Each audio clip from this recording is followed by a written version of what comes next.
د پریس کلب ته راغلي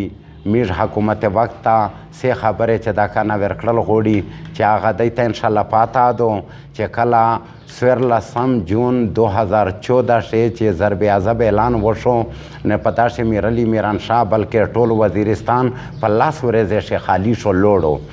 لکه بازورینا ډاک پوتې شول کلی ډاک پوتې شول هر یو سړی خالي په یوه یوه جوړه کپړې شې وتلو زیر یې کړلو چې حکومت اعلان کړه ده او میږ چې دا کنه داسې غلط نقل و حرکت مومنټ نه ده کړه چې ایکې وجې نه میږ نه حکومت خفا وي بلکې د چې اوس کړه ده میږ لبیک په ویله ده او لبیک سره میږ چې دا کنه په ټیلی شکل شې د وزیرستان نه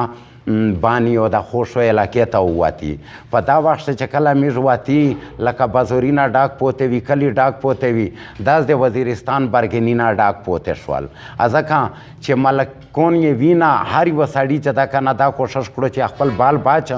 خپل په عزت زه ووځم دا ځکه د دولت مال دولت ګاډي هر شی یې د ضرب عضب په وجه قربان کړل ور پرې شول میږ چې کله 3 کاله بعده واپسي وشوه چې کله مې میرعلي بازور کا تو میرعلي بازور ګراوند دا بازور نشته شورومینه داس پسې نشته ورک دي داس چې میږ چې کله بیا مکښې مزال وکړو 60 کیلومتره مکښې میرانشاه ده میرمشاه چې کسي میرمشاه نشته یو ګراوند لیدل شي لکه هغه وجې چې کوم نقصانات وشول بازورینا مکمل ډیمالش وي کیرینا چې دا کنه موت ګوډ وي سامان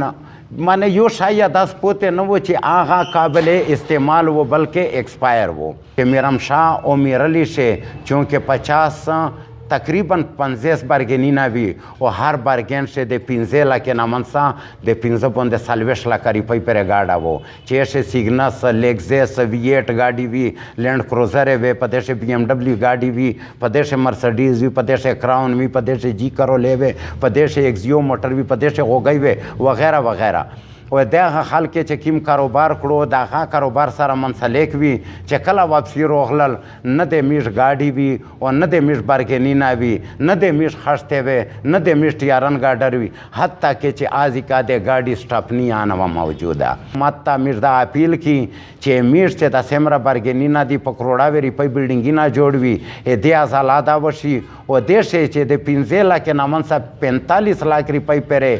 ګاډه خرڅېدو